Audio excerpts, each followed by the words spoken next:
was hoping I get a chance, but it doesn't look like They're not going to hire someone. no. They hired a They video. might eventually. No, they hired a video editor. Oh, they did? Yeah, a friend of mine. I know her. And she has bounced around like geographic. She always does freelance, so she'll be there for 2 years. She doesn't last more than 2 years. Oh, really? Well, because that's how she always wants to jump. Yeah. So she will have the geographic. Some people are like that. Hilarious writes for like national. Yeah. Well, she has done like CNN. Yeah. She has like some credentials. Yeah. So, but I think I'm still looking for minority. All right, everyone, one final sound check. Make sure everyone's good. Mic test. 1, 2, 3, 4, 5. Give me a thumbs up if you guys are good. Thumbs up. All right, guys. See you. I met Pamela Wren in Austin. Oh, yeah. This is Peter Samar's 30-second warning that we're about to start. She's really cool. She's very happy. And, Is she? yeah.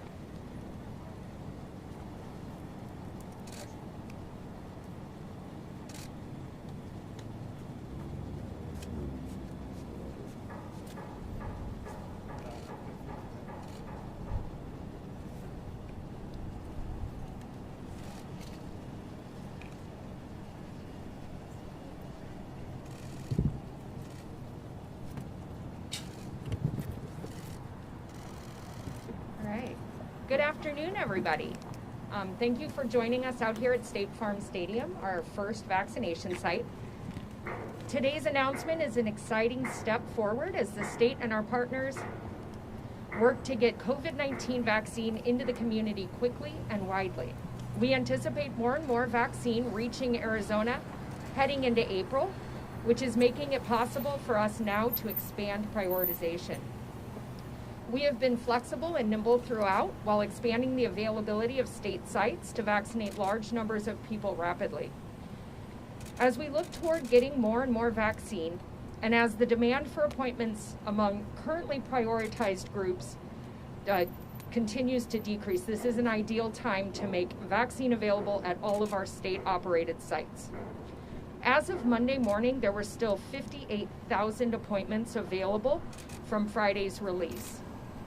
Arizona has done a great job at using all of the vaccine available to us, and this change helps us keep that momentum. The change also applies to federal pharmacies, or federal programs for pharmacies and federally qualified health centers. Counties can still sub-prioritize within each of the groups, so you'll want to check where your county stands. However, most counties, or some counties, have moved to prioritizing their general population.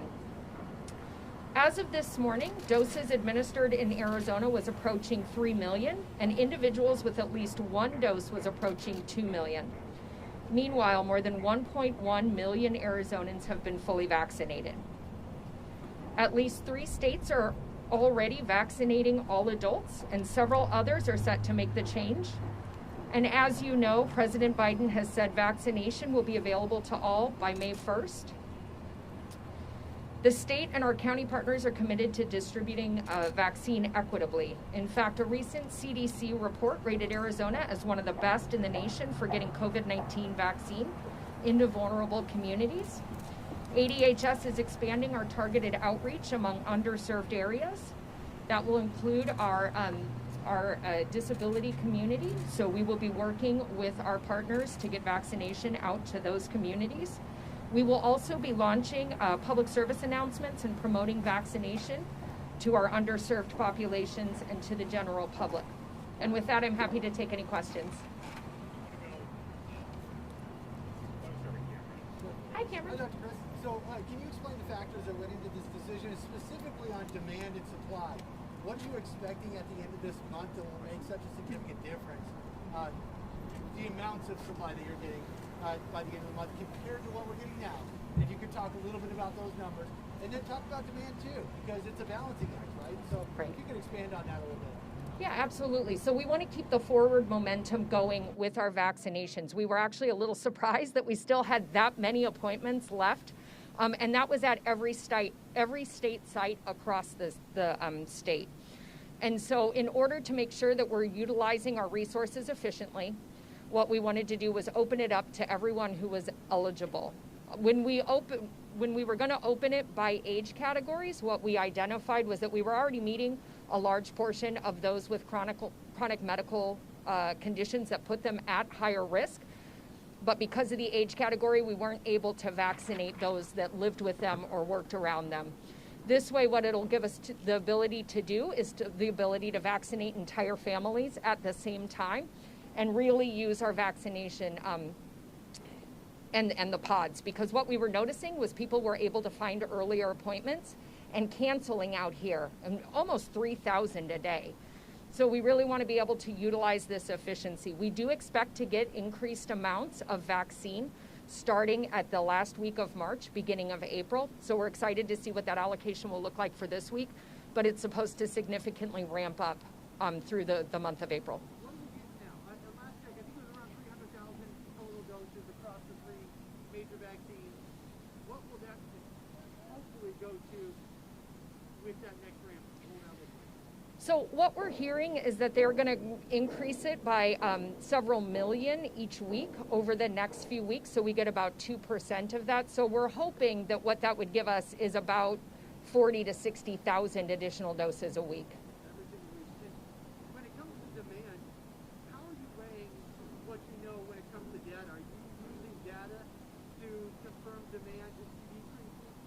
We already knew that there would be a significant portion of people who not going to get the vaccine. They've chosen to not get it. They feel that that's the right not to get it. How much does that also play into this decision? So when we looked at the age groups, what we anticipated was about a 55 to 60% uptake in each of those age groups. We anticipated actually having more 55-year-olds that were interested in getting vaccinated, so that's why we were surprised that we had such leftover appointments this week. So if anybody's looking, you can go to podsvaccine at azdhs.gov or call our call center to get those appointments. Obviously, some folks are going to be a little worried about the competition out there. What do you have to say to them? How will you make sure that, like you said, those vulnerable populations, those who might be disabled, those who might speak a different language, who don't have as much access, how will you ensure that they don't get left behind when we have a huge swath of people who might be interacting? And what's the size of the population left in this group? I'm curious. Of the 16 plus, what's that population? So we anticipate that there's about 1.8 million Arizonans that are under the age of 18. So out of the 7.3, that's about 5.5 million total.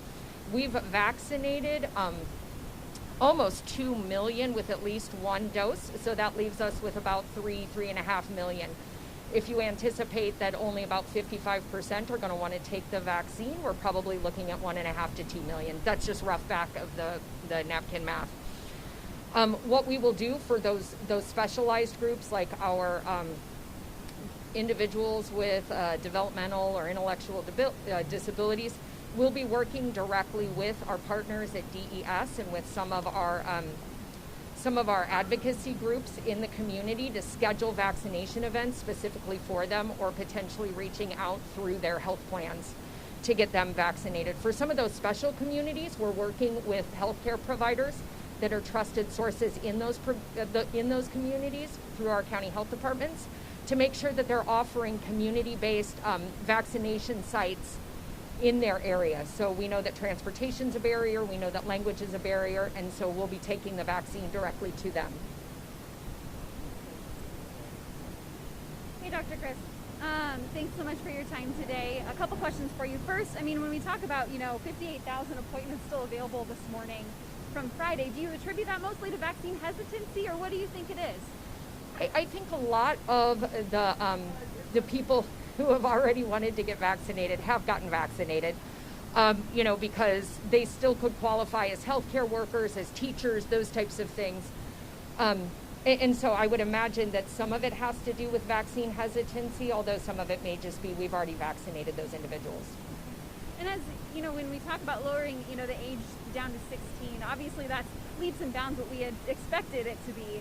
How does that change, maybe projections for when we could reach herd immunity, or when maybe we're going to have 58,000 appointments regularly available on a Monday? So those are all great questions. We anticipate it'll still probably be the summer or the fall before we reach herd immunity. We know that there were certain phases where people, you had phase one, which is there's so much demand and very little vaccine. Hopefully we're starting to get out of that phase and into phase two, which is the demand meets the supply. And then phase three is when the supply outpaces the demand. And then that's when we're going to be you'll see our messaging change. So today we will be releasing, it's today, right, Steve? Our PSAs. So you'll see starting today that we've got PSAs running, really reaching people to let them know the vaccine is safe, it's effective, when it's your turn, get it. Because we want people to start thinking about that, but it'll probably still be a while. I know you've addressed several of kind of the subgroups that might be concerned about getting the vaccine. What about people who maybe don't have a car and can't get to these drive-through sites? So that's one of the things that it's so important to get it to where, to community locations where people don't need to travel by car out to one of the mass vaccination sites. This is obviously very efficient, but it doesn't help those that can't get out here. So we'll be working with that. As you continue to see the supply increase, you'll find it at more pharmacies. You'll find more doses available at pharmacies. You'll also start to see them at healthcare providers, so your primary care and those types of things. Trying to get it out to where people who may not be as motivated to come out to a vaccination site, but if they were at their doctor or they were at Walgreens and they were like, oh, we have vaccine available, they'd go, oh, well, I've got time. I can go do that right now. So really then trying to make it convenient. Sure. Finally, what does this mean to you to be able to open this up to 16 and older? I mean, it's been a heck of a year. What does it mean to you? I think that this is a very exciting day for us to be able to open it up to the general public because, I think that some of those decisions on how to prioritize and who to prioritize were just heartbreaking. I mean, no one wants to have to activate a committee called the Vaccine and Antiviral Prioritization Advisory Committee. It was one of the first times we had to do that. And so I think that this is now, whoever wants it is now eligible. They can find it in pharmacies, in FQHCs, and and more places as we continue through the summer. Thank you.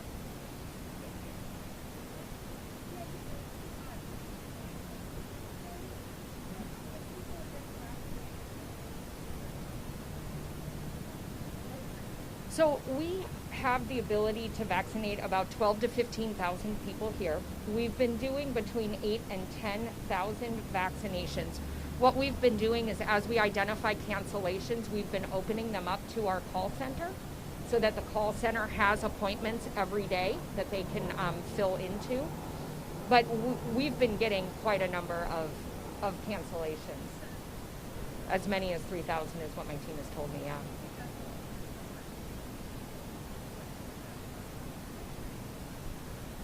And I think that that's one of the things that going to this new weekly date release will help. When we were scheduling appointments for 2 to 4 weeks in advance, people were able to identify a pharmacy nearby that had it, and then they would either cancel or no-show. Now, one of the things that they do try to do at these sites is, because we know we've got a certain amount of no-shows or cancellations, they would do the plus ones and make it eligible. Well, now everybody, as long as we have the vaccine and the appointments, everyone in the car would be eligible for a plus one as well.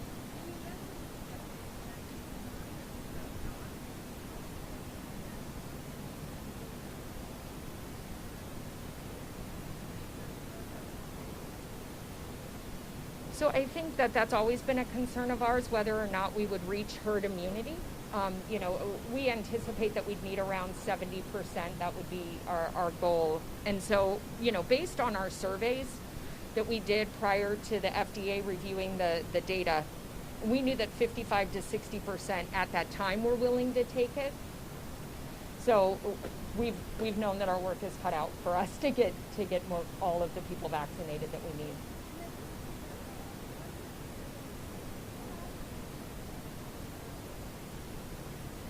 Yeah, so when we met with VAPAC the last time, they had approved us moving down in the ages unless demand indicated that we should move more rapidly. So we had said about the 55%. When we looked at the appointments, this was a decision that my team made the recommendation to the governor's team that, you know, with 58,000 appointments still available and knowing that we've got a lot of individuals that come with family members and that this was a good time to just open it up. Not to move directly to 16, but to open it up as we saw based on demand.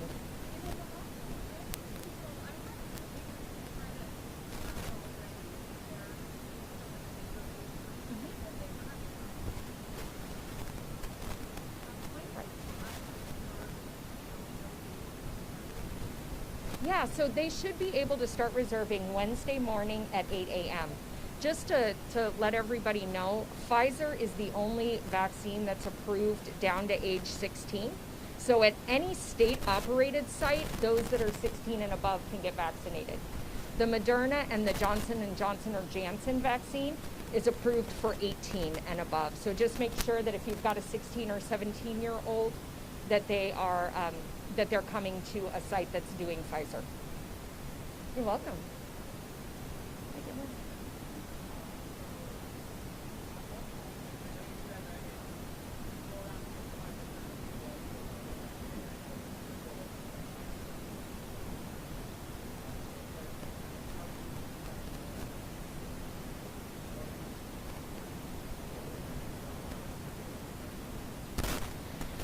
Yeah, so we were seeing pretty high vaccination rates at the beginning with our healthcare workers and our 75 and above. We knew that as we got down farther in the ages that it would be harder to convince people to get vaccinated. And so we're going to continue to provide education, to survey the community, but also meet people where they are so that, you know, if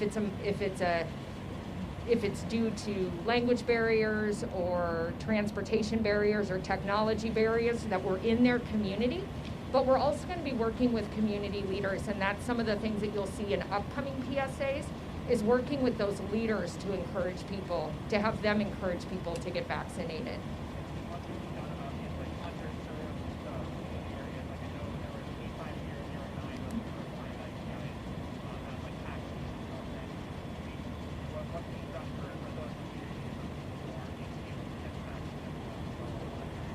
So we're expanding that pilot into the South and Central Phoenix area. So we'll be doing those same type of activities, the targeted high intensity communication. But instead of like bringing them out to a mass vaccination site, we're working with healthcare providers in the county health department to get vaccination clinics right in their community. So very similar to what we did with testing, where we had community providers that were trusted provide kind of those wraparound services, but in addition to testing, now we'll take some of those same sites and add vaccination to it as well.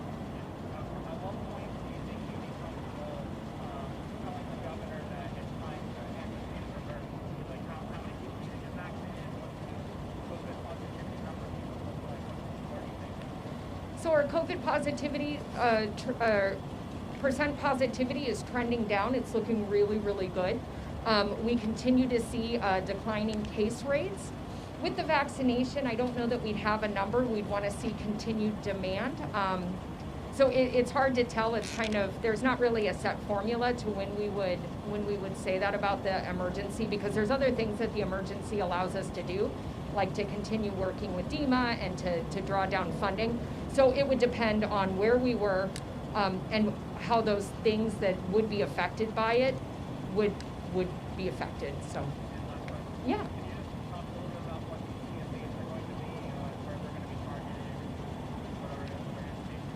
Yeah. So what we'll be doing is we've got Spanish PSAs and English PSAs, and so we'll be targeting them through social media, really trying to get the general population. It will go out to the general population for just general awareness and information, but then we will also be social media targeting like some of the Spanish PSAs to some of those underserved areas so that they can see it from one of their trusted leaders. So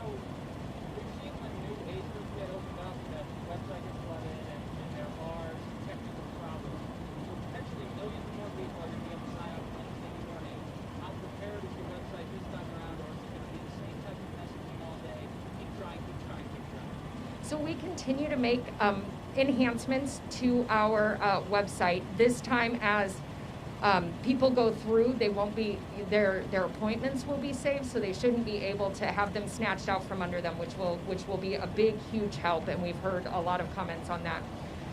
What we anticipate, we won't be releasing a large number of appointments. It'll be what's ever available from this most recent release. But then on Friday, we'll release more. So what we would encourage people, we continue to have a team that kind of stands on to make sure that we've got the adequate number of servers and that it's processing okay. But we would say probably for the next 2 weeks, anticipate high demand, and then it will likely slow down after that. So here's what I would recommend. Definitely try every Friday, because that's when the majority of the appointments are going to get released. If you are free and you're looking for something to do and you need to get vaccinated on a same day, you can call our call center. I would recommend calling like right at 8, because we release new appointments to the call center every single day.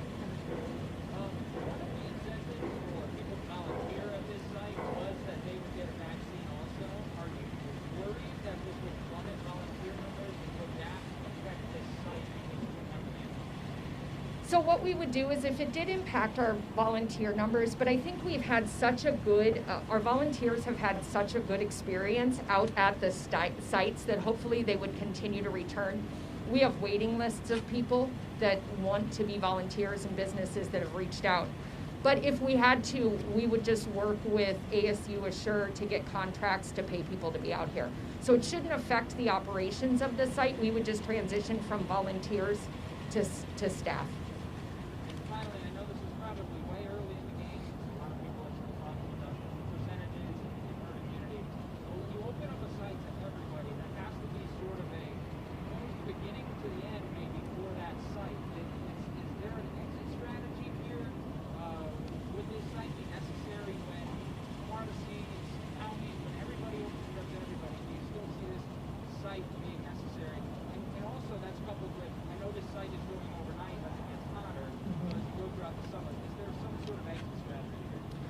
Yeah, so we have to think in 3-week blocks at a time, because we are always scheduling that second appointment for anybody who's getting their first dose appointment. So currently we are scheduling appointments right now for the overnight clinic here at State Farm. But that is something that we would take into account. You know, ultimately we want this to be where people receive their normal health care. So as we get more and more vaccine, and as it's at more federally qualified health centers and doctors' offices and Walgreens, there will be less of a need for these types of things. So what we've been doing is just taking it week by week to determine, okay, if the demand slows down, then when should we phase this out? And as it gets, right now we've got about 500 pharmacies that have been activated through the federal pharmacy program, but we have up to 800, so we know that not all of the pharmacies have vaccine yet, and even when they do, it's like 100 or 200 doses for that week. So we would probably anticipate having something like this until there were adequate supplies.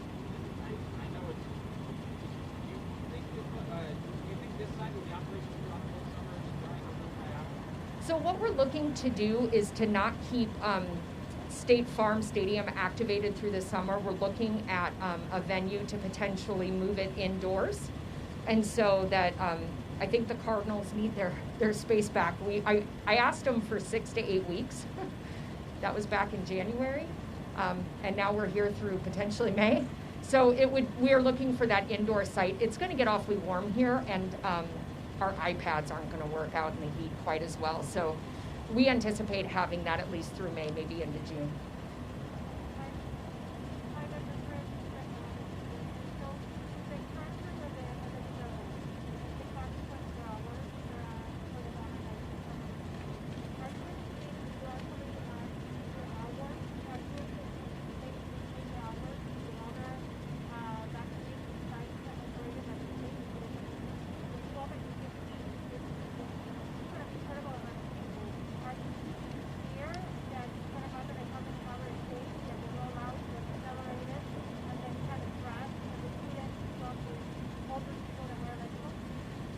So we are looking, all of our sites are scalable. So they all have the ability to scale up to almost what State Farm does, if not meet what State Farm does.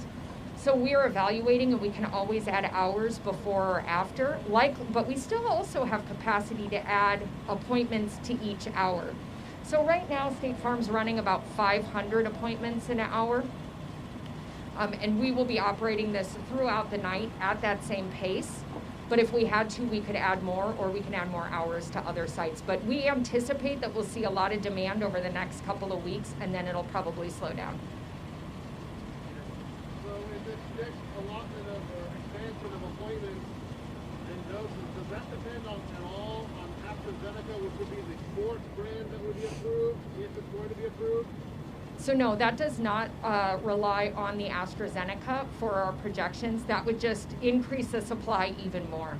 So basically, you would hope for that, of course, but everything is just on the three vaccines for now. Do you have any rough numbers as to what's coming in this week, if it's changed since what you told us last week?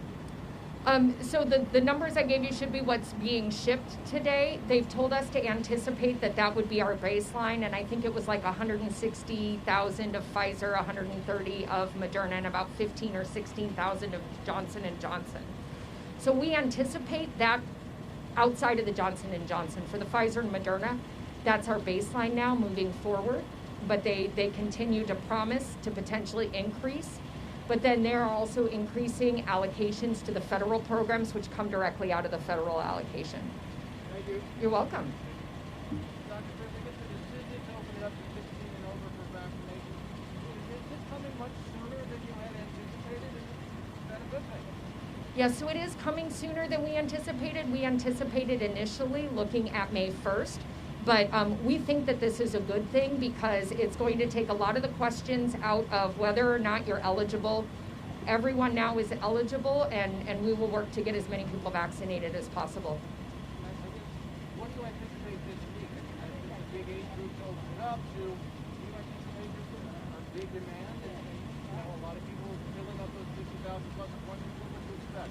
So we would expect that this week and probably next week, the appointments will go very, very quickly. So we've had, 100,000, 110,000 appointments go within 30 to 45 minutes. That's why I think we were so surprised to still see this morning. We had almost 60,000 appointments left. So we anticipate that those will probably Wednesday morning go pretty quickly. And then again on Friday, those 80,000 or so that we open up will also go very quickly. But if as long as people are patient, they will be able to get a vaccine. And then lastly, I know you touched on it a little bit. There are a couple of other states that have opened up to 16 and older. We're now doing it. Again, kind of sum up the message to the community. How big a deal is this? So this is a really big deal. It means we're reaching into a new phase. So everyone's eligible. We're not prioritizing based on any specific ages or any type of occupation. This is, as long as we continue to get the vaccine, I think that this is really, we're earlier than we anticipated, and I think that's a very good sign because we're just that much closer to the light at the end of the tunnel. Yeah. Hi, I wanted to ask, this announcement only applies to the state-run vaccination sites. What about Arizonans 65 and under in other counties like Mojave that are, farther for them to get to your Arizona site? Why not open up the appointments to them as well? So the state sites are open up to everybody, and so that will, anybody who wants to get an appointment. Their counties, Yeah, so the other thing, we're the ones, or the state ADHS, works with the CDC and their programs. So all of the pharmacies and federally qualified health centers that are participating in the CDC pharmacy partnership programs will also move to that, and that would be statewide. So where they may sub-prioritize is if it's a county-based program, and they still feel that they've got a lot of demand, so they want to prioritize it to that older at-risk population. Thank you, everybody. Thank you. Thank you.